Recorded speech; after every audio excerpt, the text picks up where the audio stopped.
Hello students, today we will read chapter 6th, My Childhood.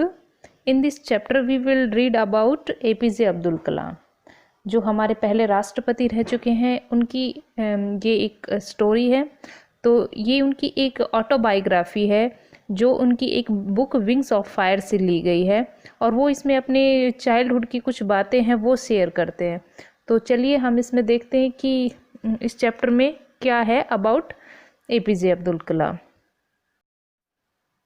I was born into a middle class Tamil family in the island town of Rameshwaram in the Arivissal, Madras state. यहाँ पे कौन है? APJ Abdul Kalam.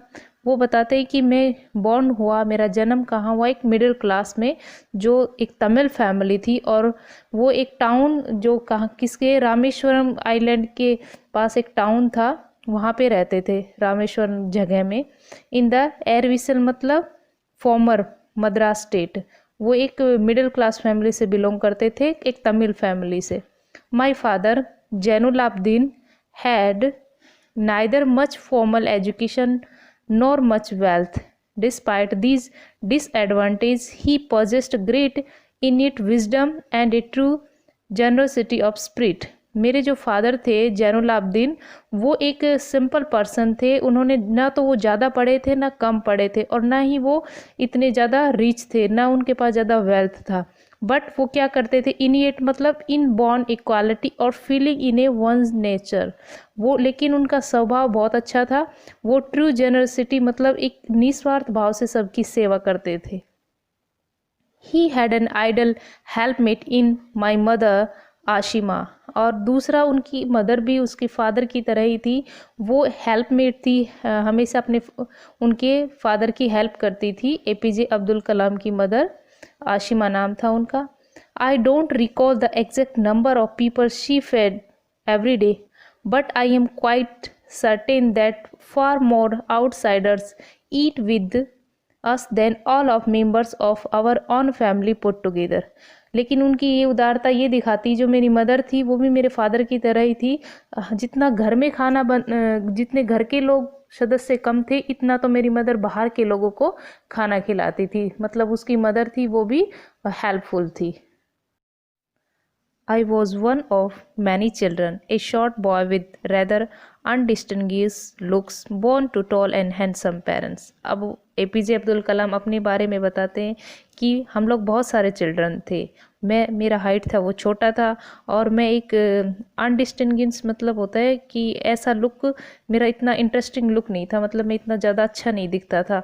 जबकि जो मेरे parents थे, born to tall and handsome parents, कि मुझे इतने, मेरे जो पेरेंट्स थे जिन्होंने मुझे जन्म दिया वो टॉल थे और दिखने में अच्छे थे, जबकि मैं ऐसा नहीं था। We lived in our ancestral house. Ancestral house मतलब जो हमारे पूर्वजों के घर होते हैं, वो हम लोग अपने पूर्वजों के घर में जो पुश्तैनी हाउस है उसमें रह रहे थे। Which was build in the middle of the 19th century. वो लगभग 19वीं सदी में बनाया गया था। It was fairly large pucca house. Pucca house जो EVS में भी हम पढ़ते हैं, कच्चा हाउस पक्का हाउस तो जो कच्ची चीज़ों से, मड से बना होता है। जो पक्का हाउस ब्रिक्स एंड सीमेंट से बना होता है, तो उसमें रहते थे। Made of limestone and bricks on the mosque street in Rameshwar. और ये अपने घर की लोकेशन बता रहे कि वो कहाँ पे था। एक मॉस्क्यू, एक मस्जिद थी, उसकी उस स्ट्रीट में था। माई ऑस्टेर मतलब होता है simple strict and severe. My father used to avoid all inessential comforts and luxuries. मेरे फादर थे वो एकदम सिंपल थे बट स्ट्रिक्ट भी थे हम लोगों के लिए। जो इन एसेंशियल थिंग्स होती थी, इनिशियल थिंग्स जिन चीज़ों की ज़रूरत होती है, और इन एसेंशियल थिंग्स जिनकी ज़रूरत नहीं होती, उनको मेरे फादर हमेशा अवॉइड करते थे। However, all necessities were provided for in terms of food, medicine और clothes. हालांकि मेरे फादर हमें प्रोवाइड करते थे फूड, मेडिसिन और clothes. In fact I would say mine was very secure childhood, both materially and emotionally. और मैं कह सकता हूँ कि जो मेरा चाइल्डहुड था वो बहुत ही मैटरली, मतलब उसको जो चीज़ें चाहिए थी वो उसको मिलती थी, एंड इमोशनली उसका जो चाइल्डहुड था वो बहुत ही सिक्योर था। उसको जो चीज़ें चाहिए थी वो मिल जाती थी घर से भी। इमोशनली भी उसका चाइल्डहुड सिक्योर था, और मैटरली जो थिंग्स उसको चाहिए थी वो सब प्रोवाइड की जाती थी। The Second World War broke out in 1939 when I was 8 years old. उस time second world war start हो चुका था जब मैं यहाँ पे एपीजे अब्दुल कलाम 8 years के थे. For reasons I have never been able to understand a sudden demand for tamarind seeds. tamarind मतलब इमली के जो सीड्स थे एरोपेट इन द मार्केट. इस टाइम में जो इमली के सीड्स थी अचानक क्या हुआ कि उनकी डिमांड है वो बढ़ गई. I use to collect the seeds and sell them to a provision shop on mosque street. और मैं क्या करता, वो सीड्स है वो कलेक्ट करता और वहाँ पे जो मॉस्को स्ट्रीट थी वहाँ पे एक शॉप थी, वहाँ पे मैं उनको बेच देता. A day's collection would fetch me the princely sum of 1 anna. Princely sum means generous amount. यहाँ पे जो 6 ये 1 आना होता है, ये 6 पैसे होते हैं. तो उसकी जो वो कमाता एक दिन में बहुत सारे इमली के बीज कलेक्शन करने के बाद उसको 1 आना मिलता. My brother in law Jalaluddin would tell me stories about the war which I would later attempt to trace in the headlines in Dinamani. वो क्या करता, उसका एक जो ये एपीजे अब्दुल कलाम थे उनका एक ब्रदर इन लॉ था, मतलब जीजा था, उसका नाम था जलालुद्दीन. और जलालुद्दीन उसको कहानियाँ सुनाते थे एपीजे अब्दुल कलाम को, किससे रिलेटेड, वॉर से रिलेटेड. और वो जो एपीजे अब्दुल कलाम है वो इसकी हेडलाइंस एक न्यूज़पेपर है दिनामणि, एक तमिल न्यूज़पेपर है, उसमें वो पढ़ते. Our area beings isolated was completely unaffected by the war. हमारा जो एरिया था वो कम्प्लीटली इस वॉर से अफेक्ट नहीं हुआ था क्योंकि ये लोग एक दूर जगह में रहते थे. But soon India was force to join the allied force. Allied force मतलब the armies of UK, USA and Russia during the second world war. Allied forces उनको कहा जाता है जो यूके, यूएसए और रसिया की सभी फोर्स मिलकर वर्ल्ड वॉर में आ चुकी थी. And something like state of emergency war declared. और सभी को इमरजेंसी डिक्लेयर कर दिया गया. सब फोर्सेस है वो लड़ाई के लिए जा चुकी थी सभी कंट्री की.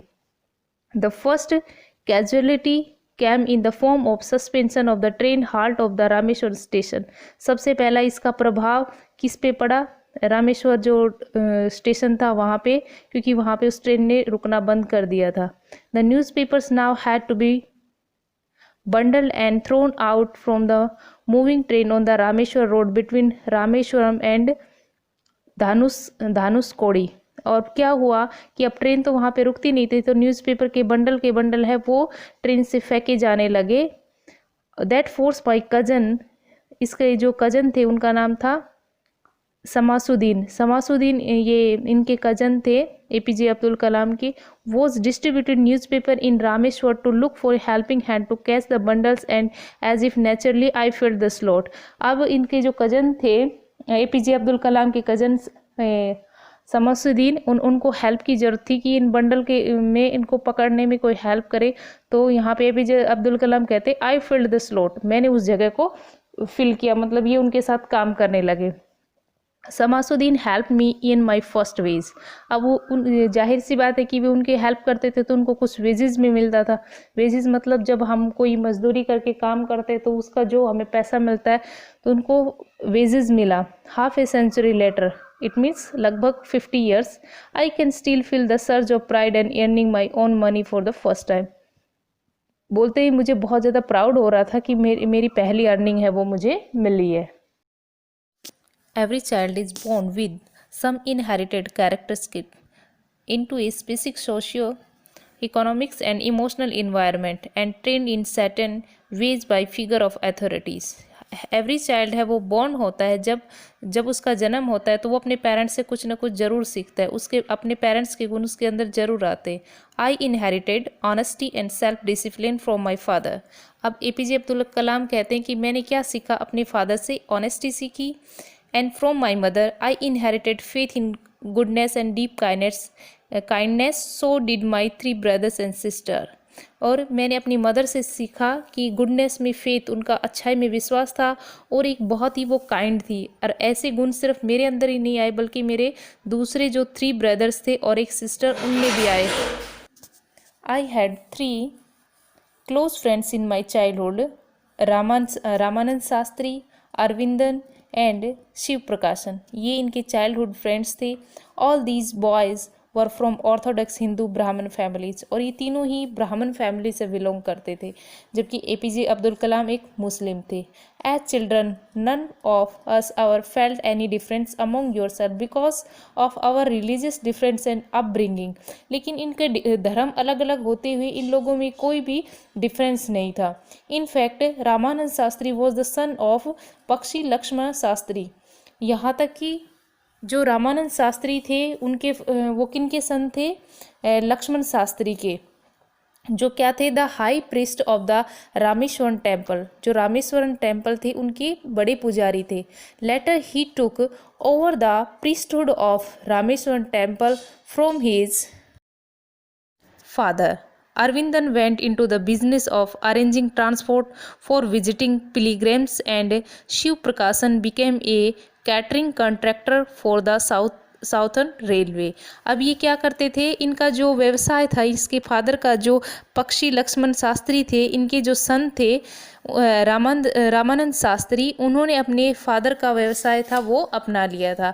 और इन्होंने अरेंज किया ट्रांसपोर्ट, विजिटिंग पिलग्रिम्स, मतलब ये दूसरी जगह पे जहाँ पे जाते थे वहाँ पे ये सब करते थे। और जिस तरह से कैटरिंग का काम होता था, उनका कॉन्ट्रैक्ट साउथ रेलवे का कॉन्ट्रैक्ट ट्रेन के अंदर जैसे होता है उसका कॉन्ट्रैक्ट शिव प्रकाशन ले लिया था।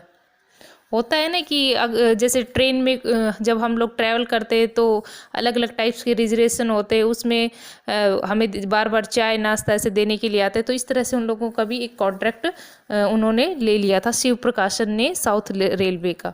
During the annual Shri Sita Rama Kalyan ceremony, our family used to arrange boats and special platform for carrying idol of Lord from the temple to the marriage site situated in the middle of the pond called Rama Tirtha which was near our house. अब देखिए यहाँ पे ये लोग हिंदू थे, ये लोग जब अपनी सेरेमनी सेलिब्रेट करते थे तो उनके लिए बीच में जो पौंड पड़ता था उनके लिए नाव अरेंज कौन करते थे? एपीजे अब्दुल कलाम की फैमिली, क्योंकि वो मोमेडियन थे और ये हिंदू लोगों की वर्शिप होती थी। तब भी इनमें कोई भेदभाव नहीं होता था कि वो लोग उनके लिए नाव अरेंज करें, और उनकी जो बोट होती थी उन्हीं में ही जो आइडल्स थे, जो हिंदू धर्म की जो मूर्तियाँ थी वो रखी जाती थी और फिर उनको पानी के अंदर प्रवाहित किया जाता था।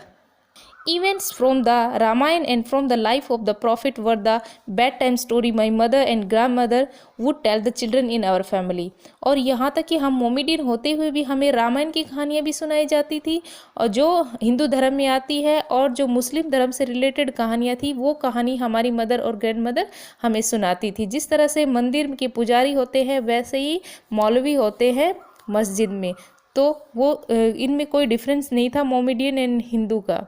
One day when I was in the 5th standard at the Rameshwar Elementary School, a new teacher came to our class। एक दिन की बात है जब मैं 5th स्टैंडर्ड में पढ़ता था और स्कूल का नाम है रामेश्वरम एलिमेंट्री स्कूल। वहाँ पे एक न्यू टीचर है, वो हमारी क्लास में आए। I use to wear a cap which marked me as Muslim and I always sat in the front row next to Ramanand Shastri who wore the sacred thread. अब अपने लाइफ का एक इंसिडेंट बताते हुए कहते हैं कि मैं उस स्कूल में जहाँ पे मैं पढ़ता था वहाँ पे मैं जब स्कूल में जाता तो मैं एक कैप पहनता था जिस पे मुस्लिम मार्क होता था। होते ना मोमेडियन लोग एक कैप पहनते हैं, और मैं एक उस रो में बैठ गया रामानंद शास्त्री के साथ। और उस टाइम मेरे साथ एक अजीब सा इंसिडेंट हुआ। The new teacher could not stomach in Hindu precision sitting with A Muslim boy. और जो न्यू टीचर आए थे वो ये डाइजेस्ट नहीं कर पा रहे थे, वो टॉलरेट नहीं कर पाए कि एक मुस्लिम बॉय के साथ एक हिंदू बॉय बैठा है। In accordance with our social ranking as the new teacher saw it, I was asked to go and sit on the back bench. अब सोशल रैंकिंग जो समानता होनी चाहिए उसको ध्यान में न रखते हुए वो जो न्यू टीचर थे उन्होंने एपीजे अब्दुल कलाम को पीछे की बेंच पे जाने के लिए बोल दिया। I felt very sad and so did Ramanand Shastri. मैं बहुत उदास हुआ और मेरे साथ जो रामानंद शास्त्री थे उनको भी बहुत बुरा लगा। He looked utterly downcast as I shifted to my seat in the last row. और मैं बहुत ही सैड और डिप्रेस्ड होकर लास्ट सीट पर बैठ गया। The image of him weeping when I shifted to the last row left a lasting impression on me. और मुझे इस तरह से पीछे बेंच पे जाते हुए देखकर जो मेरा दोस्त था रामानंद शास्त्री, उसको भी बहुत दुख हुआ और वो रो पड़ा, और उसकी जो इमेज थी वो मुझे आज तक याद है। After school, we went home and told our respective parents about the incident. जब हमारा स्कूल ख़त्म हो गया तो हम अपने घर गए तो हमने अपने पेरेंट्स को इस इंसिडेंट के बारे में बताया। Lakshman Shastri summoned the teacher and in our presence told the teacher that he should not spread the poison of social inequality and communal intolerance in the mind of innocent child.